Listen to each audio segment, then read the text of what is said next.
Bwana Yesu asifiwe. Haleluya. Bwana Yesu asifiwe sana. Karibu mpenzi msikilizaji wangu na mtazamaji wangu katika wakati huu mzuri ambao Mungu ametupa nafasi tena kutafakari neno lake. Na wakati huu Mungu ametupa neno lenye ujumbe, kichwa cha ujumbe kinachosema damu ya agano jipya. Damu ya agano jipya. Agano la damu. Agano la neema. Nasema agano jipya ni agano la neema. Agano la kale lilikuwa ni agano la sheria, agano la torati, lakini agano jipya ni agano la neema. Katika agano jipya tunaona kwamba damu ya agano jipya ni damu ya ukombozi kwa ulimwengu wote. Ni damu ya ukombozi kwa viumbe vyote. Kwa hiyo katika kuangazia somo hili tutasoma maneno ya msingi katika Injili ya Marko sura 16 mstari wa 15. Lakini unaweza kusoma maandiko mengine kutoka katika kitabu cha Kutoka ambayo yanaendana kabisa na somo hili. Ndio maandiko yanakotoka katika somo hili, sura ya 23 mstari wa 21 hadi 30, na Mambo ya Walawi sura ya 14 mstari wa 7. Lakini sasa naomba tusome somo la msingi ambalo ni katika Marko sura ya 16 mstari wa 15. Marko 16 mstari wa 15 ni maandiko ambayo bila shaka wengi tumeyakariri kwa kichwa toka Sunday School, lakini naomba kwa umuhimu wake tuyasome. Marko 16 mstari wa 15. Neno la Mungu linasema, akawaambia, enendeni ulimwenguni mote mkaihubiri Injili kwa kila kiumbe. Naomba nirudie. Akawaambia, enendeni ulimwenguni mote mkaihubiri Injili kwa kila kiumbe. Baba, katika jina la Yesu Kristo tunakushukuru na kutukuza Mfalme. Asante Jehova kwa sababu ya jina lako ambalo limetukuzwa sana ulimwenguni mote. Bwana, tunasema asante kwa ajili ya saa hii tena ambayo umetupa kufanya neno lako. Tunakualika wewe na Roho yako Mtakatifu aliye mwalimu mwema akapate kutufundisha na kutufunulia siri zako Bwana. Tunaomba hata kwa wale ambao wanasikia habari njema hii kwa mara ya kwanza Bwana, wavute kwako, wakawe tayari kupokea neema ya wokovu katika Yesu Kristo. Wakapate kuwa tayari kumwamini Yesu Kristo aliyetoa maisha yake kwa ajili yao na kwa ajili yetu na kwa ajili ya ulimwengu mzima, kwa ondoleo la dhambi na kurudisha utukufu wako uliopotea pale Eden. Asante kwa wale ambao tayari wamelipokea neno lako na kumpokea Yesu Kristo. Tunaomba uendelee kuwaimarisha na kuwatunza na kuwafanya imara katika safari hii ngumu ya kwenda mbinguni. Safari hii ni ngumu, ina vikwazo vingi. Tunamhitaji Roho Mtakatifu wako na tunahitaji maarifa ya neno lako ili tuweze kuwa na maarifa, tusiweze kuvutwa na shetani, tusiweze kuvutwa na mafundisho ya uongo na tukapotea na tukaelekea njia ambayo haitatufikisha kwako. Tunaomba msaada wa Roho Mtakatifu ili aweze kutuimarisha kupitia maneno haya ya mtumishi wako. Na mtumishi wako kama chombo chako, naomba upate kunitumia kwa utukufu wako. Kwa jina la Yesu Kristo naomba na kuamini. Amen. Amen. Kwa hiyo nazungumza juu ya damu ya agano jipya. Agano la damu. Agano la neema. Katika agano la kale tunaona damu inatumika kama alama ya ukombozi na upatanisho kati ya mwanadamu na Mungu. Na katika kitabu cha Mwanzo sura ile ya 3 tunaona Mungu akichinja mnyama. Mungu anamwaga damu ya mnyama ili aweze kufanya upatanisho na mwanadamu. Adam na Hawa walikuwa wamejificha, walikuwa wamekimbia uso wa Mungu. Kwa hiyo Mungu anatumia damu ya mnyama, anamwaga damu ya mnyama, anatengeneza nguo ili aweze kuwavika Adam na Eva ili waweze kurudi, waendelee kuongea na Mungu, waendelee kukutana na Mungu, kwa sababu walijificha. Mungu alipokuja hakuwakuta tena. Kwa hiyo wanahitaji kurudi, wanahitaji kukaa katika mahusiano na Mungu. Ndio maana unasoma katika sura ile kwamba Mungu alipofika na wauliza wako wapi, anaambia tumejificha. Anambia kwa nini umejificha? Anasema kwa sababu tu uchi. Na baadaye Mungu anaamua kuchinja mnyama, anatengeneza mavazi, anawavisha. Kwa hiyo hii tunasema ni Pasaka ya kwanza. Ni Pasaka ya kwanza ambayo Mungu aliifanya pale Eden. Damu ilimwagika kwa mara ya kwanza ya mnyama kwa ajili ya upatanisho, kwa ajili ya kurudisha mahusiano kati ya mwanadamu na Mungu. Lakini hapa ilihusu mtu mmoja. Kumbuka uasi ule ulikuwa ni kwa viumbe pia. Lakini katika Agano Jipya Mungu anarudisha uhusiano na mwanadamu kwa kumwaga damu ya mwana wake mpendwa Yesu Kristo. Anamchinja mtoto wake mpendwa. Anamleta Yesu Kristo awe sadaka ya kuteketezwa. Anamtoa dhabihu ili aweze kurudisha uhusiano wake na mwanadamu, uhusiano wake na ulimwengu tena. Aweze kurejesha ile hali ya utukufu, ile hali ya uzuri iliyokuwepo pale Eden. Sasa inapata kurudi katika Yesu Kristo. Kwa maana anasema Yesu alichubuliwa kwa makosa yetu, na walisema amepigwa na Mungu. Unaweza kusoma katika kitabu cha Waebrania sura ile ya 9 mstari wa 27 hadi 28, kitabu cha Warumi, waraka wa Paulo kwa Warumi sura ya 3 mstari wa 23 hadi wa 26.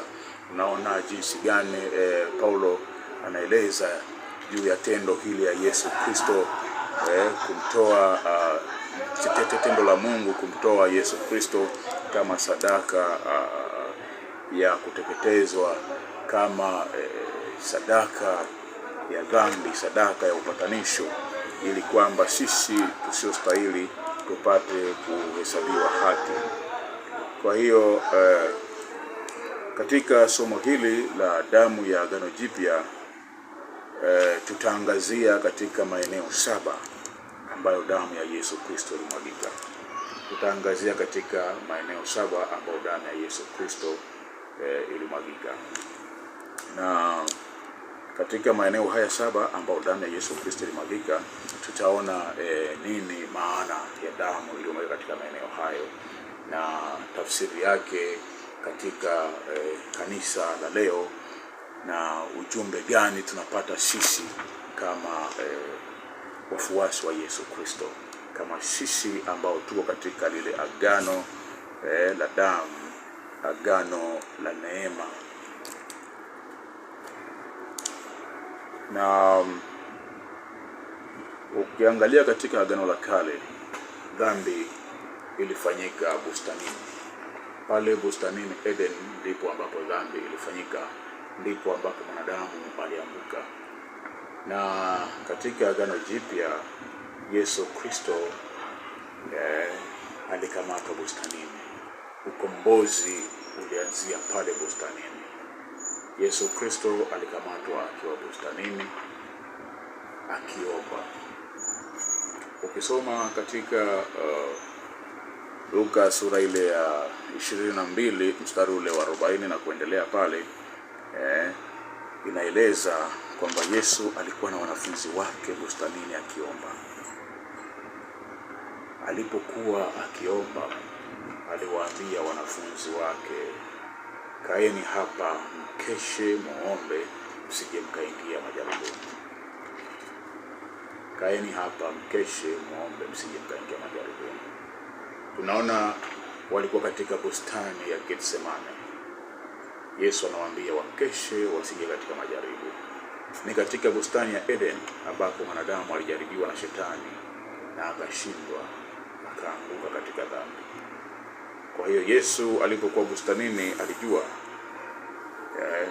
nini kitatokea mahali pale. Ndio maana anawaambia kwamba ili waweze kushinda majaribu wanahitaji kukesha na kuomba.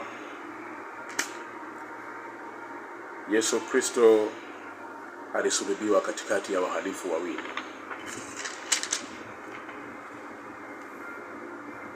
Adam, dhambi ilitendeka bustanini. na Yesu Kristo anaanza ukombozi akiwa ndani ya bustani. Lakini pia Adam na Eva walikula tunda la mti wa katikati ambao waliagizwa wasile, na Yesu Kristo anasulubiwa katikati, juu ya mti, katikati ya wahalifu wawili. Kwa hiyo unaweza kuona uhusiano wa kazi hii ya ukombozi, damu hii ya Agano Jipya, jinsi gani imekuja kuondoa na kufuta ile damu yenye hatia, damu yenye kisasi ambayo ilishindwa kuondoa dhambi ya mwanadamu, ilishindwa kumpatanisha mwanadamu na Mungu, kwa sababu damu za wanyama zilishindwa.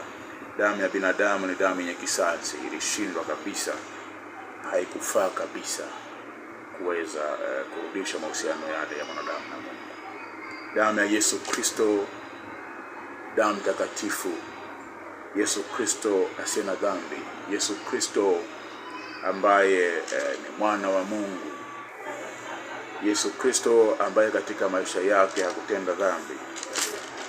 Damu hii ndio damu iliyomwagika ili iweze kurudisha mahusiano yale ambayo yalipotea, mahusiano yale ambayo yaliharibiwa na uovu, yaliharibiwa na uasi. Kwa hiyo katika kuangazia maeneo 7 ambayo damu ya Yesu Kristo ilimwagika, tutaangazia sehemu ya kwanza ambapo damu ya Yesu Kristo ilimwagika, ambapo ni katika tohara. Yesu Kristo alipopelekwa kwa ajili ya tohara, ndipo mahali ambapo kwa mara ya kwanza alimwaga damu yake ilimwagika. Tunasema damu hii iliyomwagika wakati ule wa tohara wa Yesu Kristo, damu hii ni damu ambayo inaleta baraka ya ndoa, ni damu ambayo inaleta baraka ya uzao, inaondoa laana katika uzao wako, inaondoa laana katika kizazi chako, na inaleta baraka katika ndoa yako. Kwa hiyo unapoingia katika wokovu na kuipokea damu ya Yesu Kristo, inakwenda kukutakasa na kukuweka mbali, inakuweka mbali na laana zote ambazo zipo katika ukoo wako. Zipo laana ambazo zinafuatilia, yapo magonjwa ambayo yanafuatilia ukoo. Kama babu yako aliuma ugonjwa fulani, na wajukuu zake na watoto wake wote watauma ugonjwa huo, kwa sababu wako katika wamefungamanishwa na zile mila, wamefungamanishwa na zile asili. Lakini unapookoka, maana yake unabadilishwa asili, unakuwa converted, unakuwa sio wewe yule tena, hauko tena katika ile hali. Kwa hiyo maana yake unakuwa ni kiumbe kipya, unakuwa ni mtu mpya, maana yake unakuwa umezaliwa upya. Kuzaliwa upya huku ambao kunafanyika kwa mtu kumpokea Yesu Kristo na kubatizwa kwa njia ya ubatizo, kunamfanya mtu kuwa katika generation mpya, yuko katika kizazi kipya cha Yesu Kristo. Unaingia katika ukoo wa mbinguni, ukoo wa kikuhani, ukuhani ule mkuu, ukuhani mtakatifu. Unaingia katika ukoo wa kifalme, ukoo ambao hauna magonjwa, ukoo ambao hauna shida, hauna dhiki, ukoo ambao umejaa utajiri, ukoo ambao umejaa baraka. Haleluya, haleluya. Ukoo huu wa Yesu Kristo ambao mtu anaingia, anaungamanishwa nao anapookoka, anapoipokea damu ya Yesu Kristo, inaenda kuondoa laana zote katika ukoo, laana zote katika ndoa. Kama hakuna mtu ambaye amewahi kuolewa katika ukoo wenu, unapompokea Yesu Kristo unakutana na baraka hiyo. Kama hakuna mtu amewahi kudumu katika ndoa katika familia yenu, unapookoka unaondoa laana hiyo. Ziko familia wanasema sisi ni wa hivi hivi, hata bibi yake hakuolewa, Hata shangazi yake mwangalia, alikaa na mume miezi miwili, walifunga ndoa, harusi kubwa sana, lakini hawakukaa kwa sababu iko laana.